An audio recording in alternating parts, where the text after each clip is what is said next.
Welcome to Arise America. I'm Sheila Mcvicar. Today, significant movement in the national discussion on gun control. 9 days after the shooting in Parkland, in defiance of the NRA and breaking with decades of Republican policy in Florida, the state's governor today announced new legislative proposals he said would curb access to guns. Republican Governor Rick Scott, who has an A+ rating from the NRA and is himself a member of the organization, also broke with President Trump, saying he would not support arming teachers, instead pledging millions to improve school safety and provide additional law enforcement on school campuses. Most significantly, Scott proposed raising the minimum age to purchase a gun from 18 to 21, a move that would have prevented Parkland shooter Nikolas Cruz from obtaining his weapon. He also pledged to ban bump stocks and to take guns away from those found to pose a threat. We will require all individuals purchasing firearms to be 21 or older. I want to make it virtually impossible for anyone who is a danger to themselves or others to use a gun. I want to create a new program in Florida. I call it the Violent Threat Restraining Order. This concept is very simple and very common sense in my view. If these proposals are passed into law and Florida has only 2 weeks left in its legislative session for 2018, the state would become only the third in the U.S. to raise the minimum age for all gun purchases. Only Illinois and Hawaii have similar restrictions.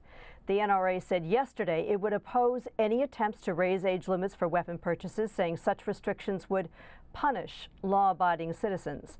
The governor's proposal also do not go as far as Parkland students have demanded in their meetings with lawmakers, calling for a ban on the AR-15 and similar semi-automatic weapons. Today, teachers walked back into Marjorie Stoneman Douglas High School 9 days after 19-year-old Nikolas Cruz admitted using an assault-type rifle to go on a shooting rampage, killing 17 people. Teachers returned just as revelations are surfacing that there may have been a series of law enforcement missteps. Speaking at the Conservative Political Action Conference, President Donald Trump suggested arming teachers. I don't want a person that's never handled a gun, that wouldn't know what a gun looks like, to be armed. But out of your teaching population,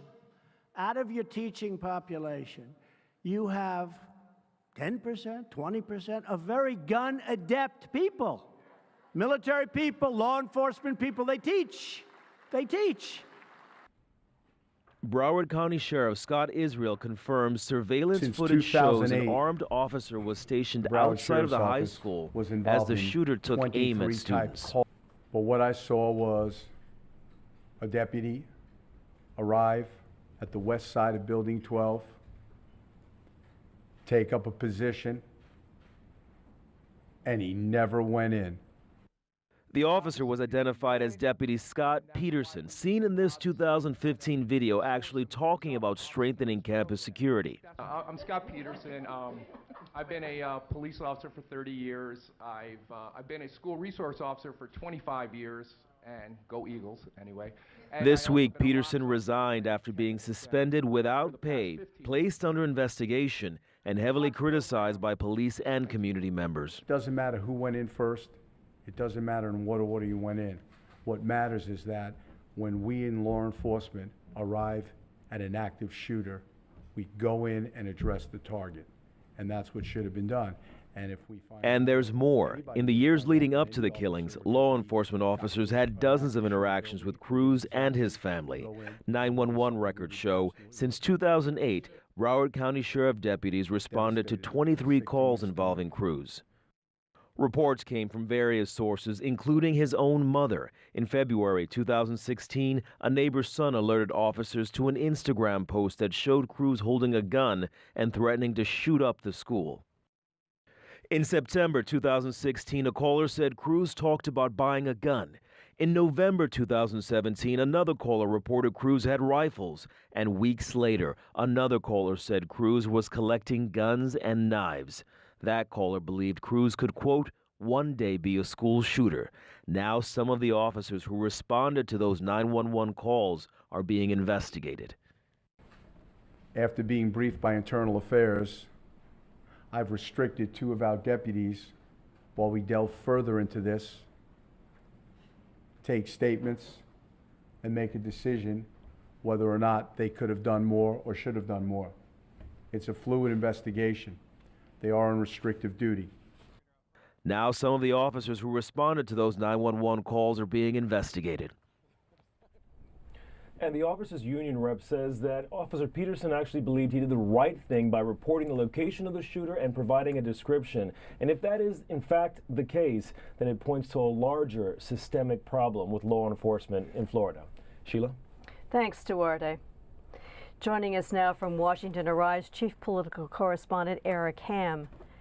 Eric, listening to the President today at CPAC and then later at the White House alongside the Prime Minister of Australia, he's still talking about strengthening background checks, banning bump stocks, but most importantly in the President's mind, he's talking about what... Am I on? He's talking about what he's... No. I think we've got a problem there with Eric Ham. We're just going to have to come back to Eric at the White House. He's having difficulty hearing us. Okay, so moving forward.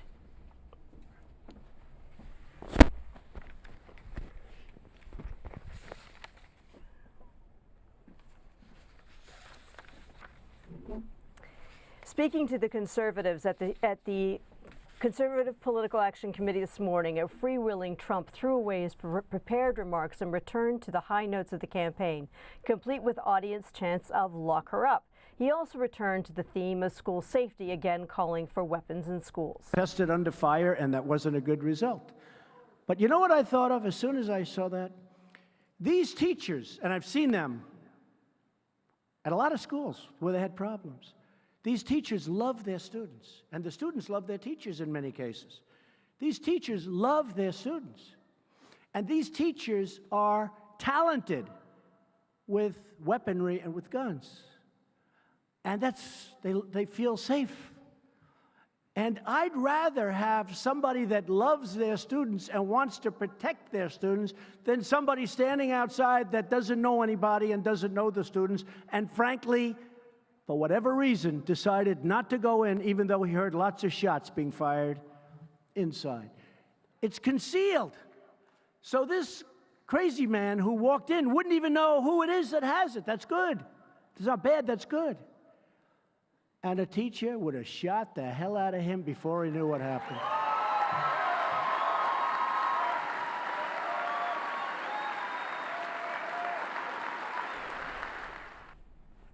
One big event taking place in Washington today, in addition to Donald Trump continuing to talk about what should be done to harden up schools, has been the Mueller investigation, where Rick Gates, a former top Trump campaign and inauguration official, pleaded guilty to 2 counts, a signal that he is now cooperating with the investigation into Russia's interference in the 2016 election. The deal comes as the special counsel has been raising pressure on both Gates and former Trump campaign chair Paul Manafort, bringing dozens of new charges of money laundering and bank fraud just yesterday.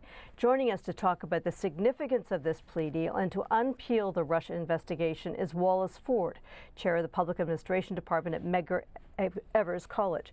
Mr. Ford, thanks so much for coming back to talk to us again. Pleasure. My pleasure. So let's get up to speed with this. What does it mean that Rick Gates has pleaded guilty to these charges? Well, Sheila, the best way to go about this is let's talk about what we do know and then what we don't know.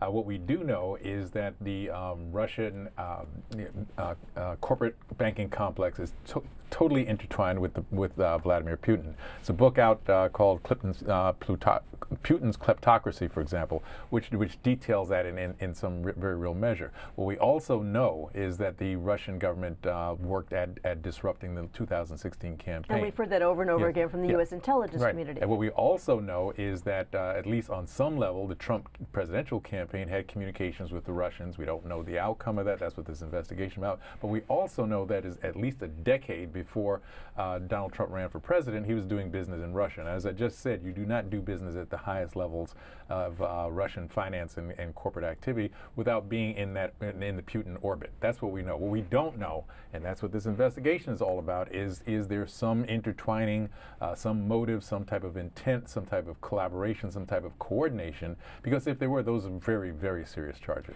So for Rick Gates, he's a partner of Paul Manafort, the Trump campaign chairman, there for a fairly considerable period of time.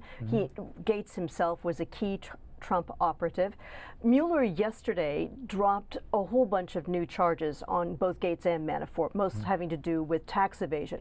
Why would he drop those charges if today Gates is going to take a plea?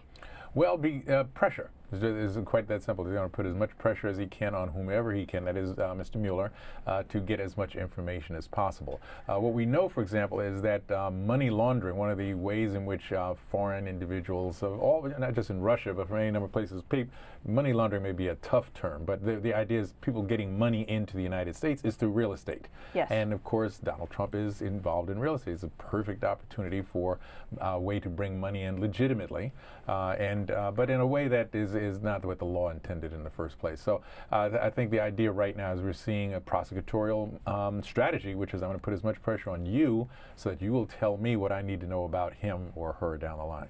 So Paul Manafort, who Rick Gates' business partner, has continued to insist today that he is innocent and that he will defend himself against charges that he was indicted on both yesterday and earlier in October. Is this a move on the part of the special prosecutor, the special counsel rather, to pile on Manafort, or is he looking beyond Manafort? They're looking to flip, is the expression prosecutors use. I want you to tell me something about somebody else. I want to put enough pressure on you. Paul Manafort is about 70 years old, okay? He's facing a solid 25 years in prison if everything were to go against him. That's a lot of pressure just to wake up to every day.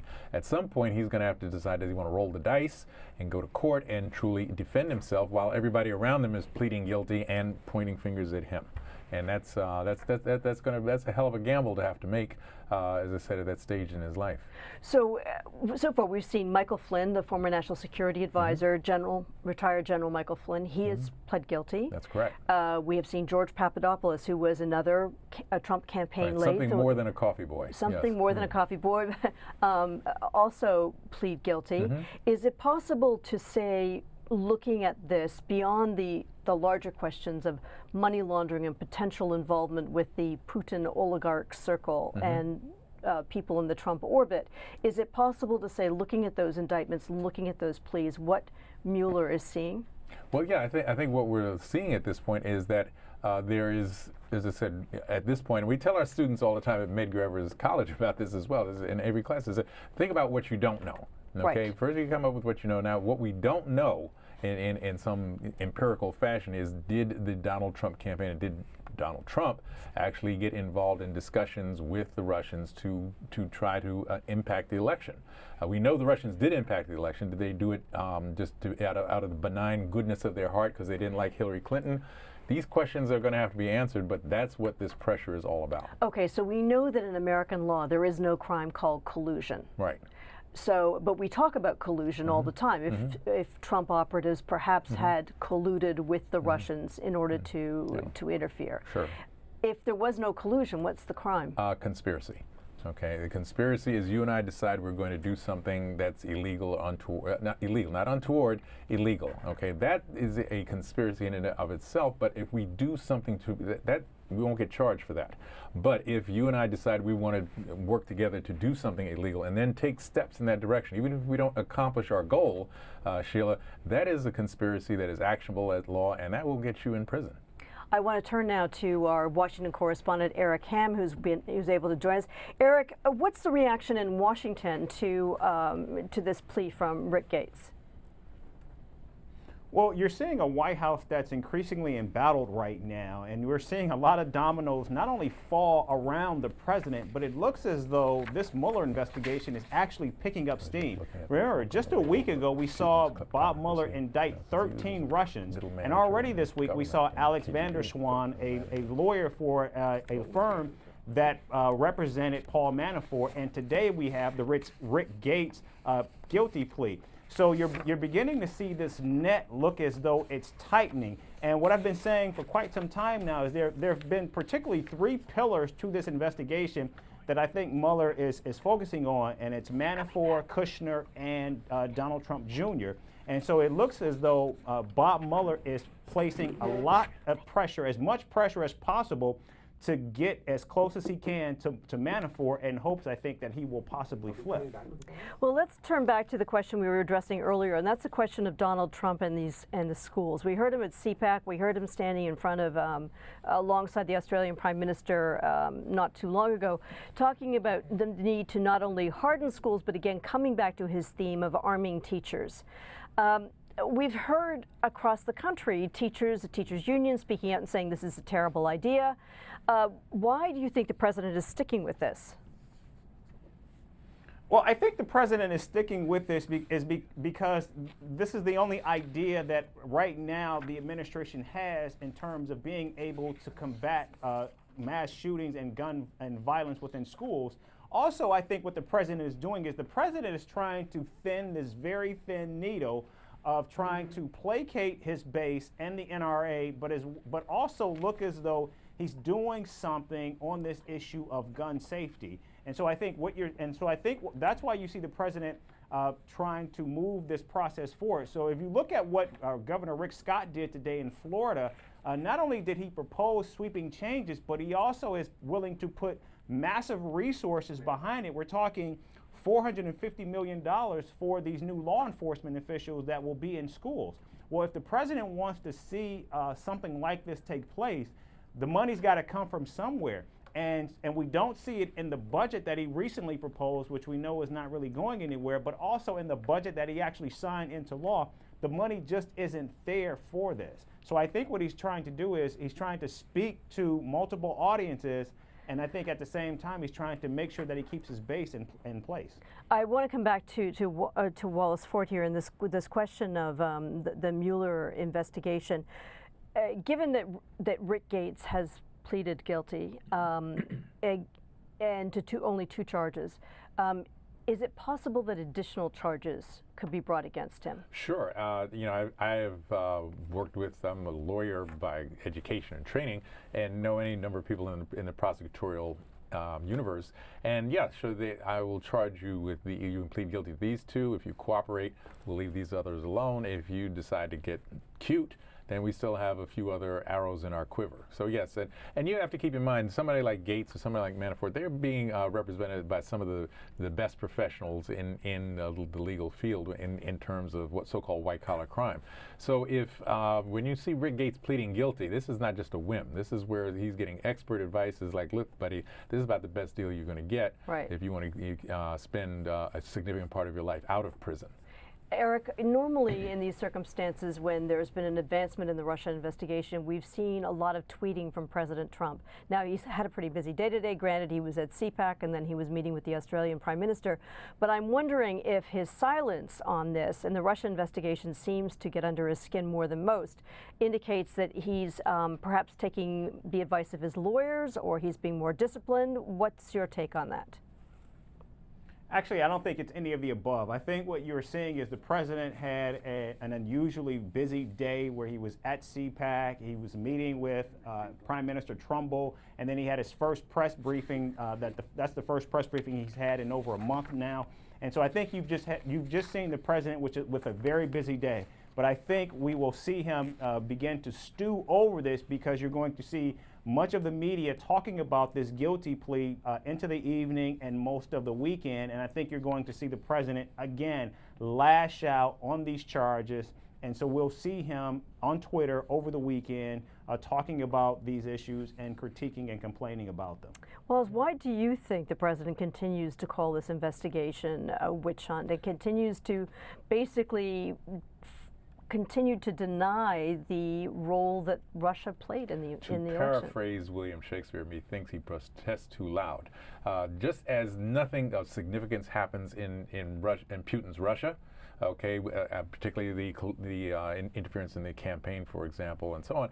Similarly, you know, the Trump organization is not a huge organization, the business organization I'm talking about. It is almost impossible to believe that the kind of activity that is being accused of, and some people are actually pleading guilty to that Donald Trump didn't know about this. He's a very micromanage would be a step up, I think, for him in terms of the level to which he's involved in anything that goes on in his organization. So yeah, it's getting under his skin because you know, he may be starting to feel it's getting too close for comfort. Frankly, I don't think this is ever going to result in the impeachment of the president or the conviction of the president. It's just not, the House and Congress are not structured that way. But he's somebody who does not like to be embarrassed. He does not like to be embarrassed, and he's being embarrassed every single day. Thanks so much. Thank you. Thank you. My pleasure. And you'll be coming back later in the program to further discuss how to talk about Russia and other things. Thank you. Okay, my pleasure. When we come back, more on how a massacre turned into a movement and how it might affect this political year. You're watching Arise America.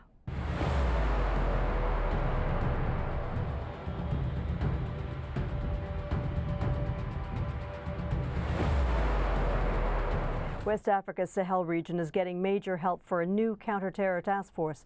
At the European Commission headquarters in Brussels, international donors pledged $500 million to help Burkina Faso, Chad, Mali, Mauritania, and Niger confront jihadist threats.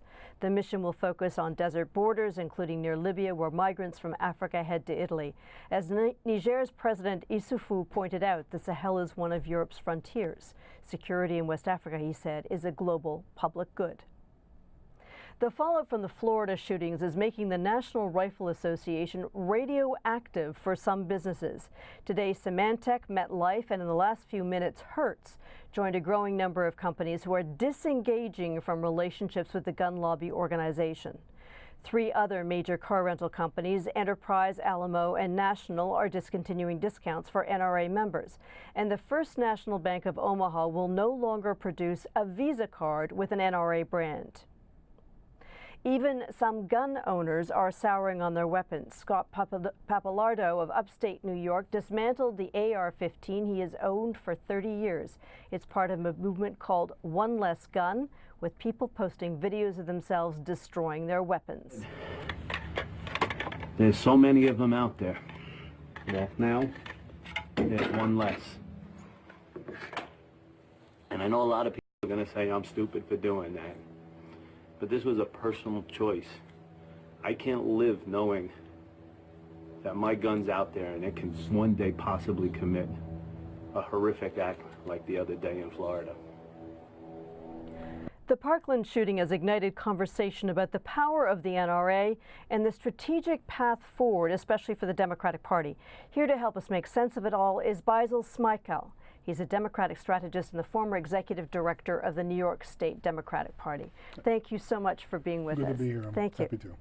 So in the last few days, in the wake of the Parkland shooting, we've seen a level of protest and outrage that, although the United States has become, I don't want to say accustomed, but maybe inured to mass shootings, that seems to have changed the discussion, or at least provoked a different discussion. Do you think that there really is a way forward for real change at this point? Is this really going to move the needle? I'm skeptical of it, in part because I thought something would change substantially after the shooting in Connecticut of those young children. Sandy Hook. And when those families were at the White House with President Obama, standing with him, and there seemed to be this outpouring of emotion on multiple sides, I thought something was going to be done then. And consider the fact that members of Congress have been touched by this too. Members were shot in a congressional baseball game just a couple of months ago, and Gabby Giffords several years ago. If nothing substantial has been done then, especially when it's attacking members of Congress themselves, I'm skeptical that we will have real movement with this particular shooting. Sad as that is, I'm skeptical. So let's talk then about how members of Congress, representatives, state legislators are boxed in around the issue of gun control. Because that's really what you're saying, is that politically they are unable to move. It's very difficult for them because they have, number one, taken a tremendous amount of support from the NRA. In fact, the NRA in this last presidential election spent more money than they ever have in this election, in 2016 cycle. And even a state like New York, which is reliably blue, it's only voted for a Republican president 6 times since the Great Depression. When you leave New York City and you go upstate New York, the gentleman in the previous segment notwithstanding, there are a number of people who really do cling to their guns. It's part of their culture. So it's going to be difficult to eradicate, but the question is, can we get members to feel comfortable with a vote for substantial gun control? And if they don't get enough of financial support to keep their office, if they make that vote, they're not going to side with gun control activists. They're going to side with the NRA.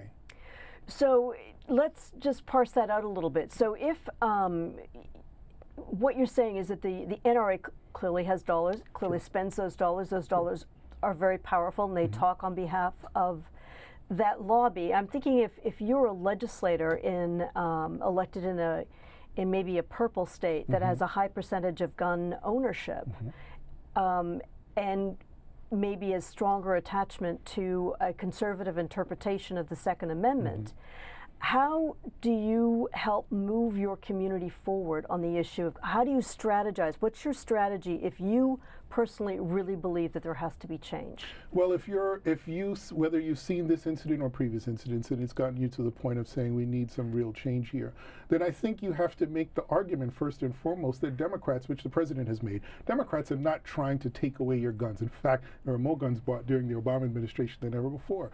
Democrats are not trying to take away your guns. What we're saying is that we need to have meaningful gun laws and very strict gun laws that not just prevent movement from state to state, but prevent who actually gets them. It was Donald Trump that rolled back measures for the mentally ill to prevent them from getting weapons. An Obama-era regulation. And so we need to put that back, number one. Number two, I mean, we should treat it more as a privilege. Probably more regulations around being able to drive and maintain a car than there are to be able to get and maintain a gun. And I think if we make the case that we're not trying to take away your guns, we're actually just trying to make it so that if you have one, we know that you are going to use it safely and responsibly. But in this country, driving a car may be a privilege, but owning a gun is a right. That's true. But think about it this way. The United States is 3% of the world's population. We own 42% of the guns in this world. It's like a natural resource. The fact that that is the case, there is a real problem with that. Why, I don't mind you having a gun, but why do you need a military-style weapon? This young man was 19 years old, had a $2,500 military-grade assault rifle. Why is that necessary for him? So when you look at what the governor of Florida has done today, I mean, he is an A-plus NRA ranking. Florida for decades has done nothing to advance gun control policy. As a matter of fact, has gone in quite the opposite direction. The NRA is quite possibly one of the most, well, it is one of the most powerful lobby groups in Tallahassee. And when you see the steps that he has taken to date, not yet passed into law, but he has proposed, does that give you any sense that perhaps the dialogue around this is changing? I think it's a step in the right direction, but he's also term limited. And so when you have, if you think about Bob Corker and others who have decided to retire and they've used that opportunity to stand up against this administration, maybe you have individuals that are able to do this because they feel they have nothing to lose. And if that's what we have to cling to, then perhaps that's the right way to go. I mean, you're right. Governor Scott cannot run for governor again, but he says he's going to run for a Senate seat, which is currently held by a Democrat. Right, and and so maybe he's looking at this as something that will jog him should he decide to make that move. And look, I think that for the young people that are out there marching and mobilizing, I mean, this is a constituency that I think he feels he can pick up, but it's a move in the right direction. I won't take that from him. Thank you, Basil. We'll be back talking with you more later in the program. Wall Street wound up the week up on the day. The Dow Jones Industrial Average gained 347 points. The NASDAQ is up 127, and the S&P closed up 43. For more on today's business news, here's Arise News correspondent Duarte Geraldino. All this week, President Trump's oldest son has been taking heat for the way he's promoting a family real estate development in India. The marketing has highlighted the connection between the administration and the Trump organization, which many see as a conflict of interest. In response, the title of his speech at the Global Business Summit there was downgraded from Reshaping Indo-Pacific Ties to a fireside chat with Donald Trump Jr. Airbnb CEO is touting new categories so people can fine-tune their search for the best place to stay. Brian Chesky told a gathering of hosts in San Francisco that the company will be highlighting luxury properties that pass an inspection.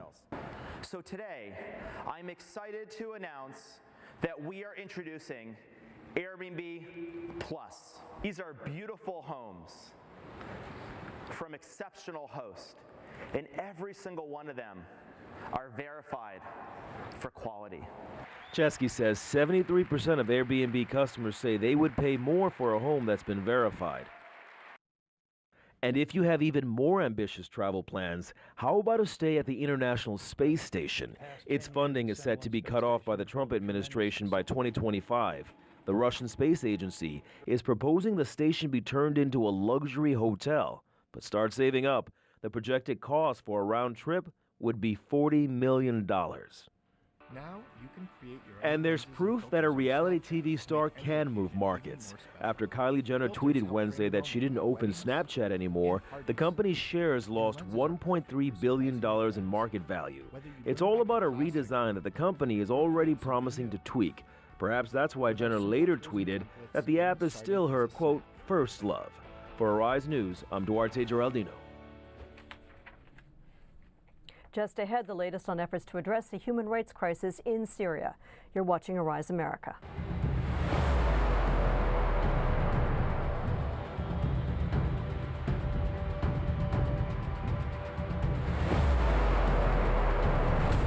The United States is reportedly going to open its embassy in Jerusalem much sooner than expected, and casino magnate Sheldon Adelson might help pay for it. The controversial move from Tel Aviv is now planned for May, the 70th anniversary of Israel's founding. The new embassy is expected to cost hundreds of millions of dollars, and the Associated Press reports the Trump administration might take private money to help pay for it. Adelson, a major Republican donor, has offered to chip in to cover at least part of the cost. Adding to the seemingly endless agony in Syria, the Turkish army struck a convoy in a Kurdish-held region. Turkey claims the vehicles traveling through the northwest Afrin region were carrying fighters and weapons. Kurdish forces say that's not true. The victims were civilians bringing food and medicine to the region's biggest town. For most of this week, we have been watching the United Nations struggle to pass a ceasefire resolution. All the while, the people of Eastern Ghouta and other regions are waiting desperately for aid.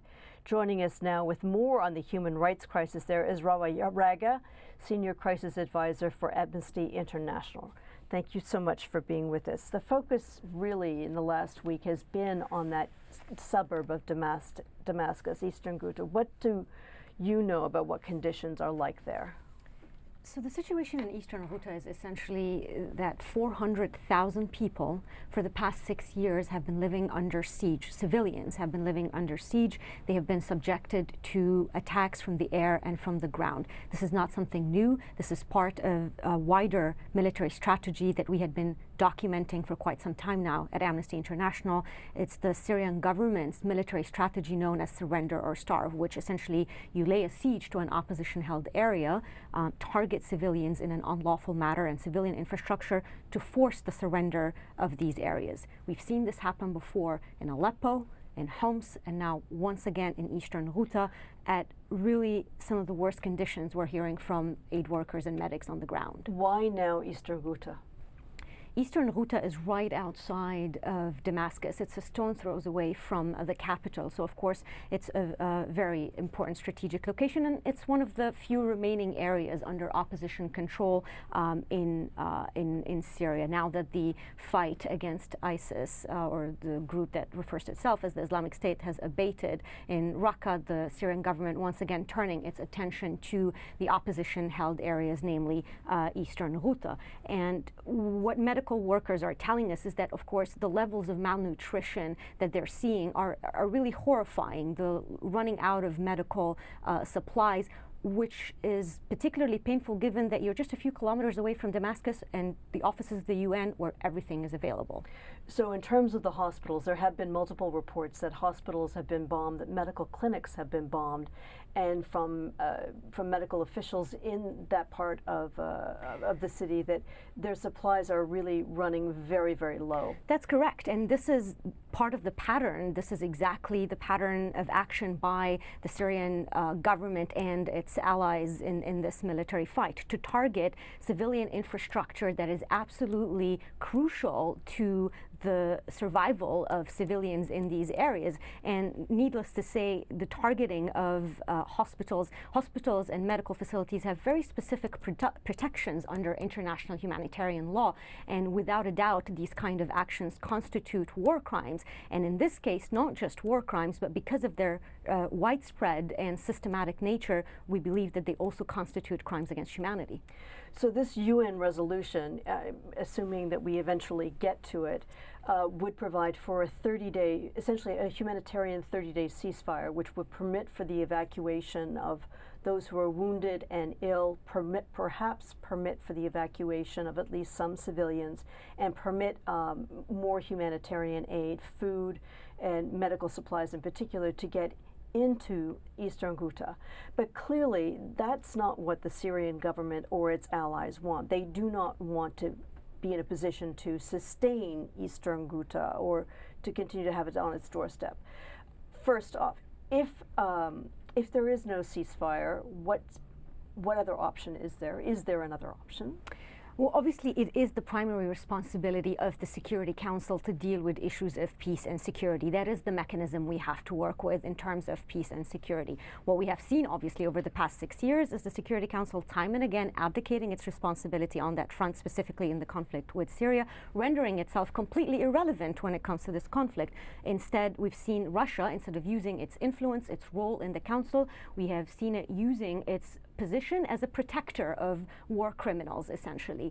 And this kind of paralysis, this kind of failure, we don't just look at it as a frustrating matter, we look at it as essentially greenlighting further abuses and greenlighting any attempt to have a breakthrough within the Council. Yet, we call once again on the Council to fulfill its duties and enforce the multiple resolutions that it has issued. The primary thing here, ceasefire or not, is for the parties engaged in the conflict to fulfill their obligations under international humanitarian law, which means lifting the siege right away and allowing aid and putting an end to attacks on civilians. I want to turn our conversation to the subject of Amnesty International's annual report, which for the first time ever was released in the United States. And there was a very specific reason for releasing it here. Tell us what that was. Indeed, it is the first time for us to release our report in Washington, D.C. Obviously, the United States has had its own very traumatic year when it comes to its record on human rights. And so as we document these multiple abuses and violations across the world that are associated with populist leaders and hate-filled rhetoric, it was a clear message for us to release the report in Washington, D.C. as we see this increasing hate-filled rhetoric from a variety of leaders across the world. Have you also seen pushback in the United States? What is really important for us to point out here is that as we see this kind of increased rhetoric, this assault on human rights, it's been really incredible to see human rights defenders and people rise up and take matters in their own hands. It's clear that in the absence of principled leadership, ordinary people have decided to make it clear to leaders that this is untenable, this is not going to keep going, and we consider it a wake-up call to leaders that there will be consequences for these kind of actions. One of the countries highlighted in your report is Myanmar and the plight of the Rohingya Muslims. Let's talk about what you found with regards to the Rohingya, what their situation is. There were reports actually earlier today that there is now satellite evidence that government bulldozers are razing villages where Rohingya Muslims used to live. What is the situation in Myanmar? we have been documenting extensively abuses and international humanitarian law violations in Myanmar, attempts to, obviously by the military, not just attempts, but actual razing down, burning down of villages, brutal reports of rape, women witnessing their children being thrown into the fire, and obviously the exodus into Bangladesh. We had expressed deep concerns about attempts to prevent this safe passage for people who are fleeing the violence into Bangladesh. It does remain a major concern for us, and we are doing everything we can to ensure that the plight of the Rohingya continues to be brought to the forefront of the attention of the international community. Thanks so much for taking the time to come and talk with us. Thank you. Coming up next, the challenge of trying to help young people understand the news. You're watching Arise America.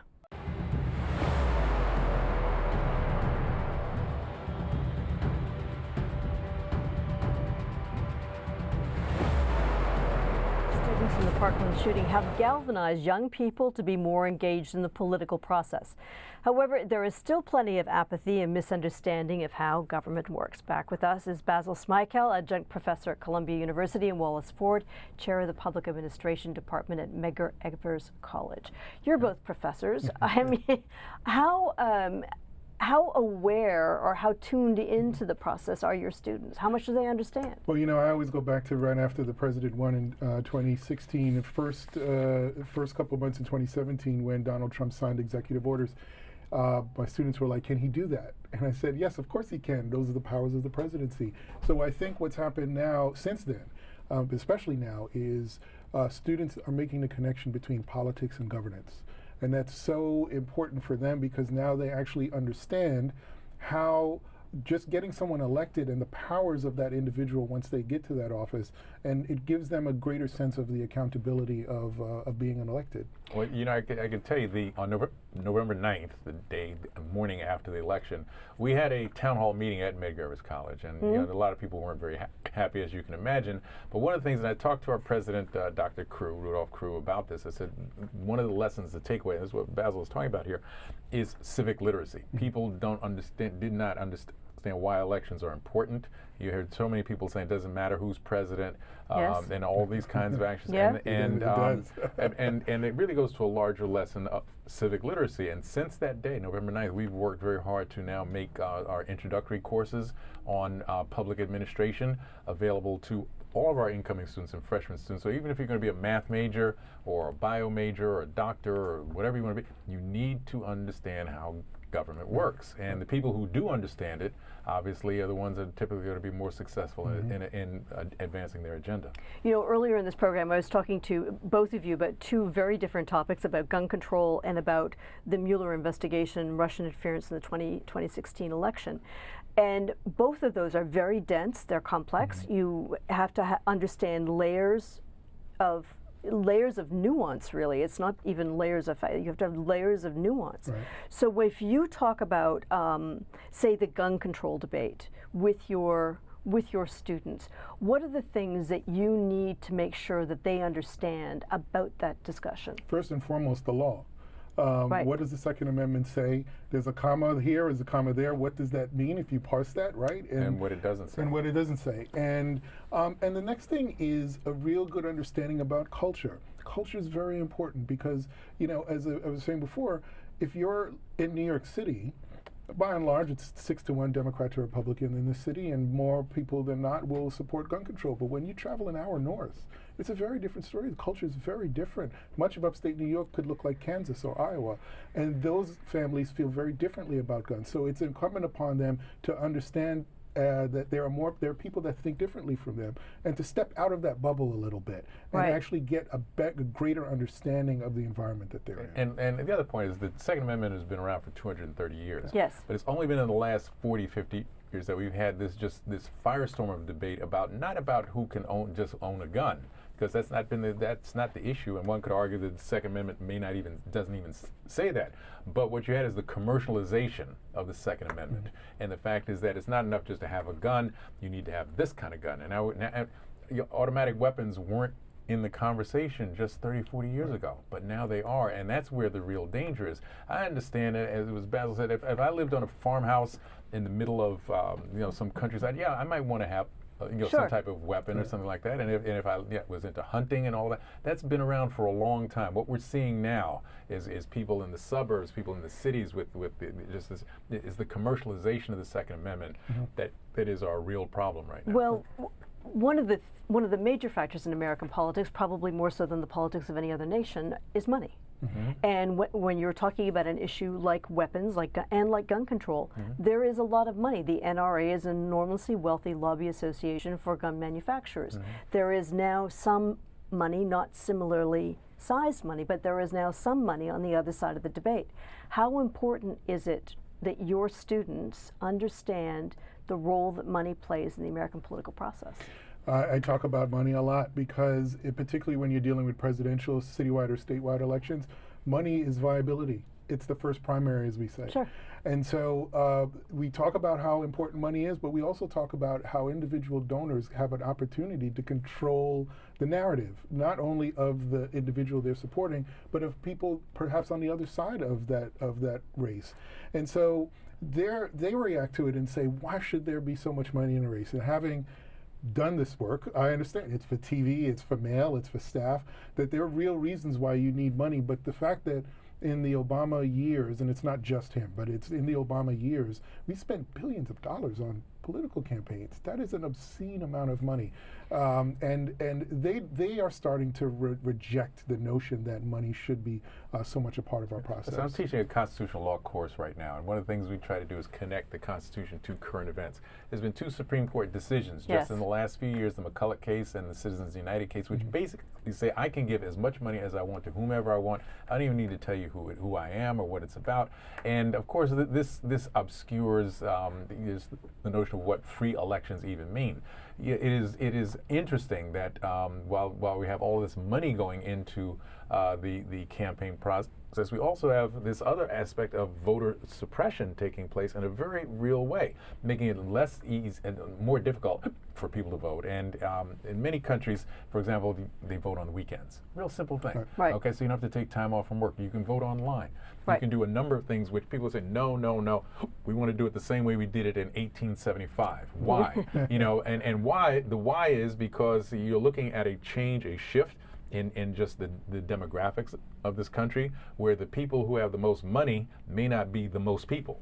Okay, and so all that they've got left is the money and voter suppression to try and maintain their viability, and that's not going to last. Well, thanks, Wallace Ford, Basil Smikle. Thanks so much for having that conversation. Thank you. Thanks. The weather this weekend across much of the United States is supposed to be pretty awful, but if the roads are clear near you, how about making it out to see the blockbuster Black Panther? You'll have plenty of company. The box office for Black Panther so far is an astounding $404 million and counting. And along with the popcorn at some theaters, there will be voter registration drives. Activists are using the film's popularity to reach out especially to black voters using the hashtag #WakandaTheVote. Thanks so much for watching Arise America. In New York, I'm Sheila Mcvicar. We'll see you here next week.